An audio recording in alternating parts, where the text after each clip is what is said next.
Supernatural, you can train new voices. So you could take your Southern voice and 11 Labs, bring it into Hypernatural. It won't be an exact match, but... Thank you for reminding me about that, because I haven't done a lot with the new Hypernatural features, and one of those is the voice feature. Oh, thank you for reminding me about that. I need to play with that myself. So yes, you can train your own voice taking, and just like Roger, you know what? I'm gonna have you come out one more time and describe it specifically, because I can describe it. I have a feeling you're gonna do it better for me. Okay, well, I don't have it open up in front of me now, but what I did was I went into 11 Labs and found a voice that I really liked, and I took that and I gave it a fairly long, it was maybe like a paragraph of content, and then I took that and I downloaded it as an MP3 file, and then I imported it into Hypernatural. When you select voices in there somewhere, you can upload a voice file. So it's not putting a voice file in as your audio narrator. It's actually training a new voice. So you have to make sure there's two different spots where you can upload audio files. So once you do that, then you can give the voice a name, just like you have a character. And then, Yeah, you explained it very well. So, that is a layer that you can really use and benefit from, because what he just told us, you can pull from 11 Labs, train that voice, that custom voice, just like you train a custom character or a customized style. You can make that specific voice, and you don't have to pay for it anymore from 11 Labs, all right? And then what's really cool is what's really cool if you have a character that is a recurring character maybe, or, even if you're just adding a character-specific script, you can give a character a specific voice. So if some of you guys saw what James did recently, he showed features and some of the characters were talking. So, those are using voices, like each character has a specific voice. So he said he's going to do a training soon, so that'll be cool. Yeah, there's so many new options with Hypernatural. You guys don't understand the excitement we have with Hypernatural. They are not necessarily changing. They're adding things not daily, but they really are chasing this perfection. And you don't have perfection with AI, but you're frustrated now. Just continue to hang in there. It changes. And when I first started with Hypernatural, it was sad. It was, every image had 3 fingers on it, or had twisted character, or we saw the same character over and over and over again. They've come such a long way. So we're just real excited with where this company is going and the potential it has for us as creators. So that's what's like, well, I think I might find another way of doing this. I hate the images that Hypernatural spits out. If you will just stay with it, I think you'll, and the more you work with your audience and your train, every time that you produce a video with Hypernatural, literally every time, and you may change out a few images, that trains Hypernatural on your style, and you're refining it each time that you produce a video. Because basically, it produces a video, and if you don't change anything, that gives them a thumbs up. And it's like, okay, she liked that. He likes that. That's a good. If you change anything, it notices what you changed and what you accepted at that point and takes note of that. If you do not export a video, they realize that was a bump. And it's like, that's like giving them a thumbs down. So there's times that instead of me regenerating everything, it just didn't work. Either I picked the wrong style that I produced a video in, or it was just a train wreck. And we have all seen those videos come out. Do not export it, because that helps train your algorithm with Hypernatural for it to understand what is acceptable and what is not. It does cost more tokens, but, I've learned a long time ago, just close my eyes when I'm, generating and using tokens. I hate to say that, but all righty. Yeah, they did recently add a lot of characters. All right, let's do this. Hey, don't forget to. Oh yeah, Debbie, I did read that. Don't What forget was that to. about, I wonder?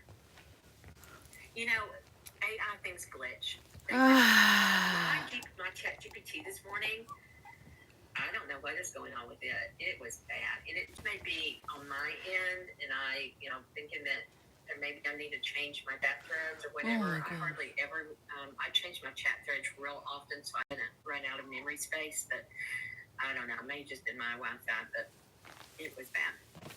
All righty. Well, guys, what other questions do we have? Anything? Are we just going to have an early morning to get on with our day of hosting? I mean, this is novel for me. All right, Yakeen, thank you. What's going on with you? Okay. I had a question. It's not about the All right, 50.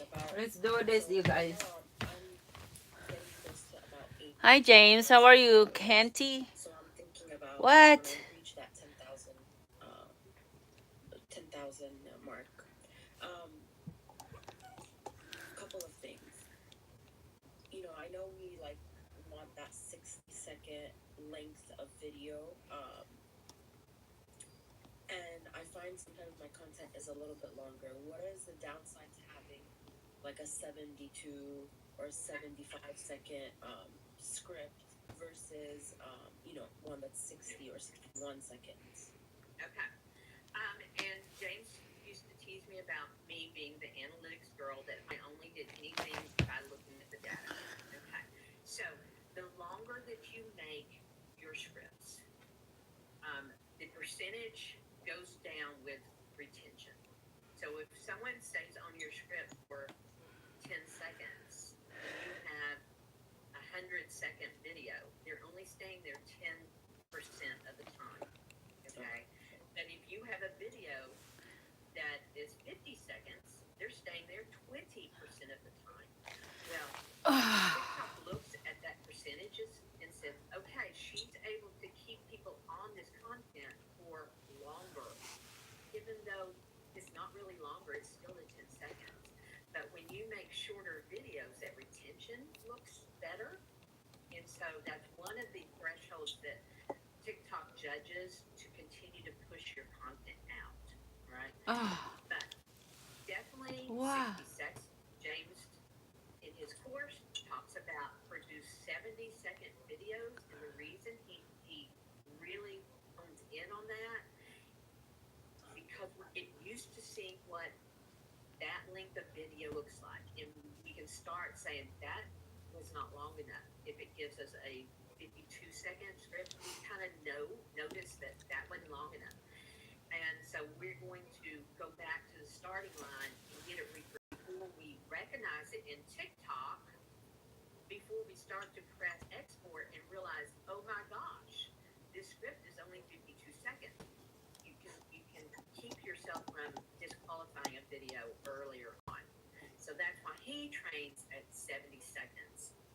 And we already know Claude, ChatGPT, all the open Okay, you guys. models, open language AI models, they can't figure out length.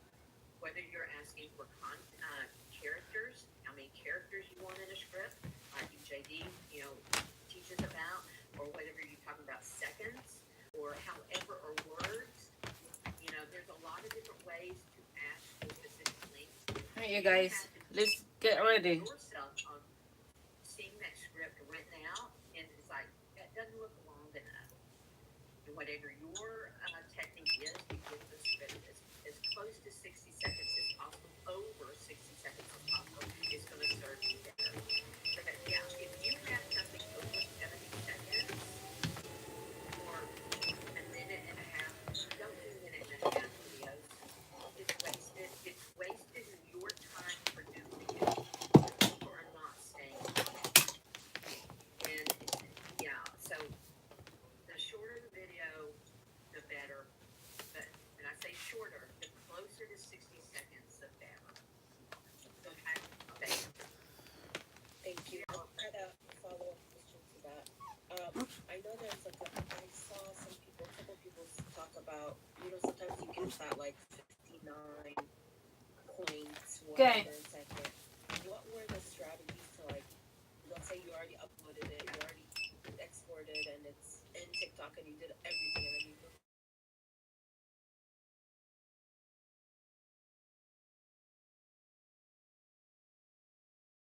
An image, you can put one image that you can upload yourself. I hate when they do this. Oh my god. My icon of my logo of my page. I'll put that at the end, so it adds 3 seconds. Or you can, you can cut it to just 1 second. But just upload an individual image into TikTok. Move it to the end of your script. This is all in the editing phase.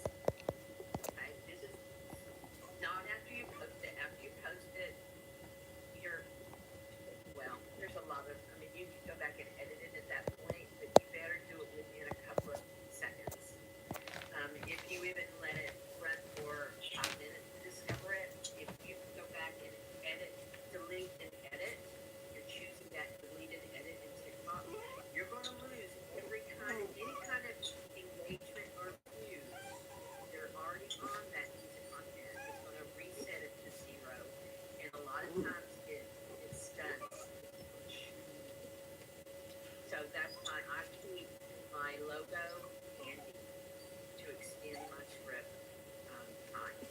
okay, good to know. Thank you so much for that. No problem. Anyone else? I saw a hand raised, but I don't remember who it was. So come on out if you raised your hand. I think it was ladies. Okay, so you get paid on, like, if somebody saves your video to their favorites, I want to know if the algorithm takes into consideration that,